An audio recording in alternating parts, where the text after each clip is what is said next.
নমস্কার বন্ধুরা, আজকের ভিডিও আলোচনার বিষয় হচ্ছে জাতক জাতিকাদের বিবাহিত জীবন সুখী হবে নাকি অসুখী জানতে পারবেন জন্মকুণ্ডলী নবাংশ কুণ্ডলী থেকে।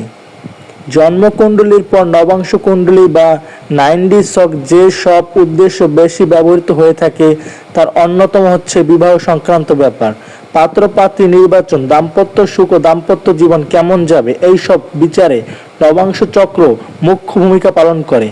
যাকে বিয়ে করব তার নবাংশ কুণ্ডলী থেকে তার স্বভাব চরিত্র, বিবাহিত জীবন, দাম্পত্য সহ বিভিন্ন সুখের হদিশ পাওয়া যায়। শুধু তাই নয়, নিজের নবাংশ কুণ্ডলীর ভিতরে আছে বিবাহিত জীবনের যাবতীয় হদিশ। নবাংশ চক্রের 12টি ভাব থেকে কিভাবে বিবাহ বিচার হয়ে থাকে তা নিচে বিশ্লেষণ করা হলো। 1.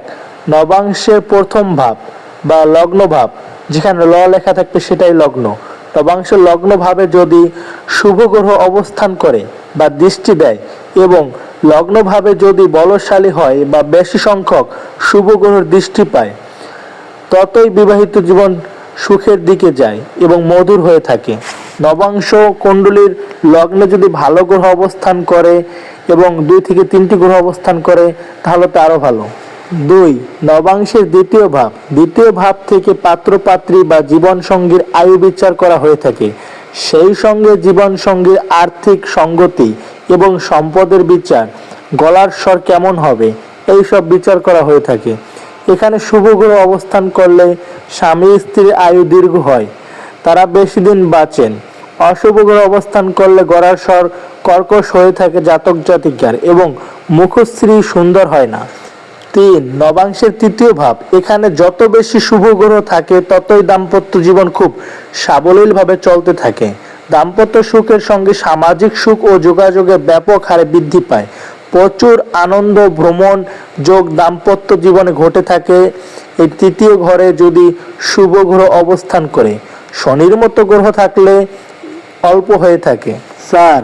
নবাংশের চতুর্থ ভাব থেকে গৃহসুখ বোঝায়। যত বেশি শুভ গ্রহ প্রভাব এখানে পড়বে ততই বাড়িঘর, জমি জমা, পুকুর, জলাশয়, সম্পত্তি থাকা নিয়ে যে সব সুখ আসে তা পুরোটাই উপভোগ করা যায়। অশুভ গ্রহ বা নানান কুপিত গ্রহের প্রভাব থাকলে বাধা, ঝগড়াঝাটি, কষ্টের মধ্যে দিয়ে অসম্পূর্ণ সুখ লাভ হয়ে থাকে। 5. নবাংশের পঞ্চম ভাব, এইভাবে বিভিন্ন গ্রহের অবস্থানের উপর জীবনসঙ্গীর হৃদয়ের অভিলিপ্সা কেমন হয় তা জানা যায়। মনের গড়ন ও অবচেতন মনের ছবি ধরা যায়। সত্যকারে মানুষের সঙ্গে বিয়ে হয়েছে কিনা, মানুষ রূপে অমানুষের সঙ্গে বিয়ে হয়েছে তার স্বরূপ জানা যায় এই পঞ্চম ঘর থেকে। 6. নবাংশের ষষ্ঠ ভাবে নৈসর্গিক অশুভ গ্রহের অবস্থানে সেই সঙ্গে সপ্তম ভাবের সঙ্গে কোনো সংযোগ ঘটলে বিবাহিত জীবনের ফাটল ধরবে। এই ভাব কতটা কুপতি তার সপ্তম কতটা জড়িত তার উপর নির্ভর করলে বলা যায় বিবাহিত জীবনে প্রথম দিন থেকে দ্বন্দ্ব কতটা জড়ালো হবে।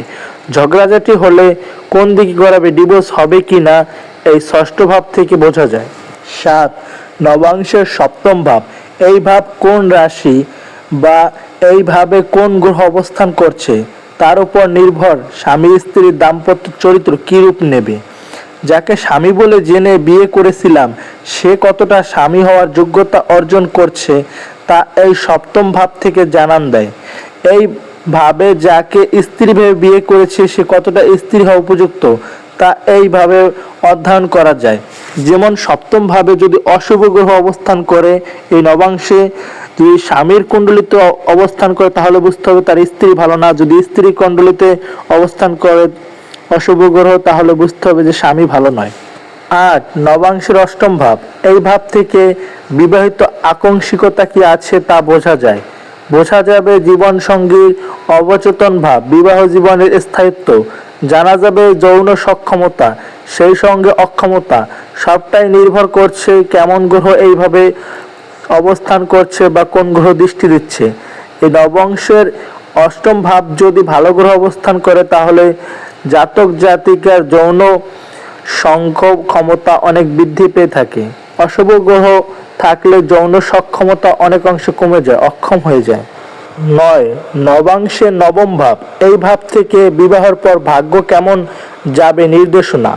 বিবাহ একটা বিশ্বাস, তার দিক নির্দেশন করে এই ভাব। অশুভ গ্রহ অবস্থান করলে সেই বিশ্বাসটা নষ্ট হয়ে যায়। অশুভ গ্রহ থেকে জানা যায় বিবাহের পর দাম্পত্য সুখ যে মিশ্রণ হবে তার ইঙ্গিত করা যায়। বিবাহের পর কতটা ভাগ্য উন্নত হবে তাও এই নবম ভাব থেকে বিচার করা যায়। 10, নবাংশের দশম ভাব। দশম ভাবে যদি শুভ গ্রহ থাকে তা হলো দাম্পত্য জীবনে স্বামী বা স্ত্রী যে হারে কর্তব্য মুখে বোঝে পালন করে তার কোনো স্তিমিত ভাব মনের মধ্যে না রেখে স্বার্থত্যাগী বা আত্মত্যাগী জীবনসঙ্গী হবে। অশুভ গ্রহ অবস্থান করলে স্বামী বা স্ত্রীর মধ্যে দাম্পত্য কর্তব্য পালনে অনীহা থাকবে, লুকোচুরি দেখা যাবে। এই এক কথায় দশম ভাবে যদি শুভ গ্রহ থাকে তাহলে স্বামী বা স্ত্রী সুন্দরভাবে সংসার জীবনে দায়িত্ব কর্তব্য পালন করতে পারবে। 11, নবাংশের একাদশ ভাব। এইভাবে যে গ্রহই থাকুক না কেন কোনো দাম্পত্য জীবনে আশা আকাঙ্ক্ষা পূরণের মুখ্য ভূমিকা নেবে। এই ভাব বিবাহিত জীবনে যে আশা আকাঙ্ক্ষা নিয়ে বিয়ে হয়েছিল তা পূরণ হবে কিনা তা বলবে। আকাঙ্ক্ষা পূরণ কতটা হবে আর কতটা হবে না তা বিচার এখান থেকেই করা যায়। 12, নবাংশের দ্বাদশ ভাব। বিবাহিত 12-10 ভাবে মোটামুটি শুভ অশুভ গ্রহ মিলেই থাকলে যেসব ঐহিক সুখ পাওয়া যায়, যেমন বিছনার সুখ, যেমন গদিযুক্ত খাট, ঘর সাজানোর উপকরণ, রান্নার সরঞ্জাম, fridge, TV, washing machine, music system, fashioner বা বস্তুর মতো পরিপাটি ঘর ইত্যাদি পাওয়া যায়। এখানে রাহু শুক্র ভালোই ফল দিয়ে থাকে। ভিডিওটি ভালো লাগলে অবশ্যই লাইক কমেন্ট শেয়ার করবেন। নতুন নতুন ভিডিও পেতে অবশ্যই চ্যানেলটি সাবস্ক্রাইব করবেন। ধন্যবাদ বন্ধুরা।